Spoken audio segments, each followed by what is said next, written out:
Le chantier du canal Seine-Nord a été validé par le président de la République hier lors d'une visite dans la Somme. Ce futur canal de 106 km de long et 50 mètres de large devrait relier la capitale à la région du Nord-Pas-de-Calais d'ici 2016 ou 2017. À terme, il pourrait soulager le trafic des poids lourds sur la 1. Un projet d'ores et déjà estimé à 4,5 milliards d'euros dont le chantier devrait générer 4 500 emplois. Nouveau rebondissement dans l'affaire de la joggeuse Natacha Mougel. Son meurtrier présumé, Alain Pénin, a déposé une requête en annulation de ses auditions par la police. Avec cette procédure, il souhaite faire annuler les aveux qu'il a prononcés lors de sa garde à vue. Une démarche qui n'a pas grand sens selon l'avocat de la famille de la victime, car Alain Pénin a avoué le meurtre et le viol de Natacha, certes en garde à vue, mais aussi devant le juge d'instruction. La grogne se poursuit dans l'éducation nationale après l'annonce par le rectorat des ouvertures et fermetures de classes à la rentrée prochaine. Hier en fin d'après-midi, à l'Homme, l'association des parents d'élèves de l'école Voltaire-Sévigné organisait une manifestation pour exprimer son mécontentement. Face à l'augmentation annoncée du nombre d'élèves l'année prochaine, les parents d'élèves réclament une classe supplémentaire. Plus de 300 écoliers sont attendus en septembre prochain pour un effectif actuel de 287 élèves.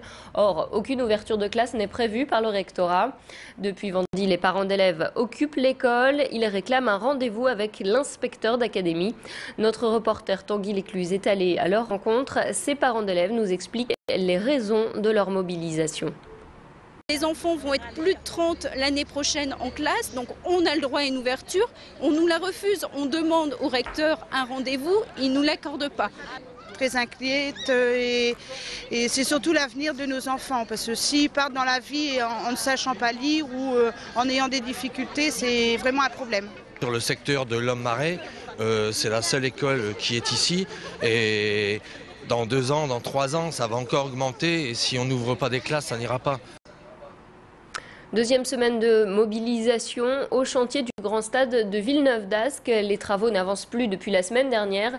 Les ouvriers de la société Eiffage sont toujours en grève. Ils empêchent les intérimaires et les sous-traitants de reprendre leur travail. Le blocage des camions se poursuit également. Le bras de fer continue donc entre la direction et les syndicats du groupe de BTP. Ces derniers réclament toujours 85 € d'augmentation pour tous les salariés Eiffage.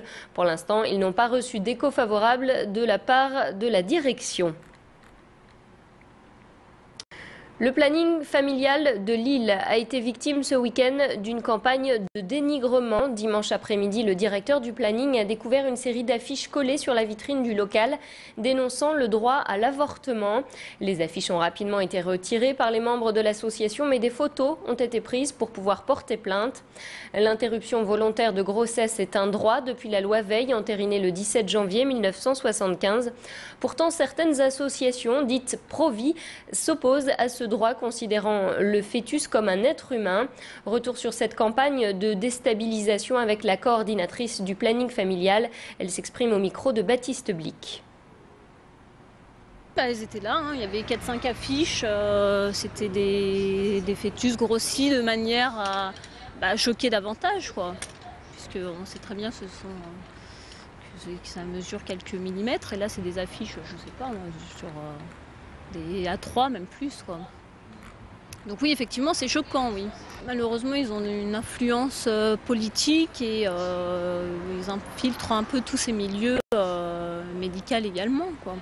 Non, après, moi, j'ai pas de chiffres, je pourrais pas vous donner des noms non plus, mais... Du 4 au 10 avril, c'est la semaine de l'industrie dans notre région, un secteur important car dans le Nord-Pas-de-Calais, il représente près de 230 000 salariés. L'industrie, c'est aussi les chemins de fer avec justement un salon qui se tient jusqu'à demain à Lille Grand Palais. Vous le voyez sur ces 10 images pour cette 7e édition du Salon international de l'industrie ferroviaire. Tous les acteurs du secteur sont réunis. L'occasion pour les entreprises partenaires de présenter leurs dernières innovations. Un salon qui se tient donc à Lille car la métropole est une ville particulièrement attractive pour les métiers du ferroviaire. De quel sexe êtes-vous? Cette question généralement ne se pose pas. Passé le stade de l'enfance, tout un tas de signes nous indiquent le genre de chaque être humain. Au Forum des sciences de Villeneuve-d'Ascq, on a pourtant décidé de creuser la question en s'interrogeant sur ce qui différencie l'homme de la femme. Des installations ludiques, des expérimentations ont été mises en place pour forcer le public à classer les individus. Plus d'explications sur cette exposition au micro de notre reporter Élodie Bernachon.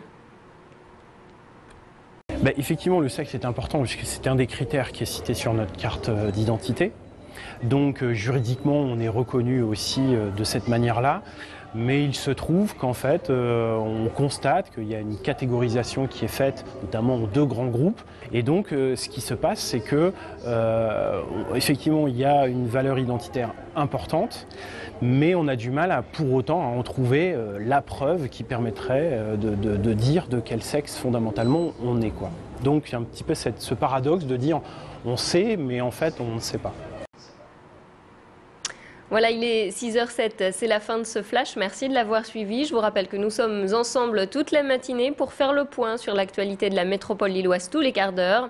À suivre vos prévisions météo avec pour aujourd'hui un mercure qui va s'affoler et grimper jusqu'à plus de 20 degrés. Nous ferons ensuite le point sur vos conditions de circulation. Très bonne matinée à vous et bon petit déjeuner si vous prenez votre repas en nous regardant. Très bonne journée à vous.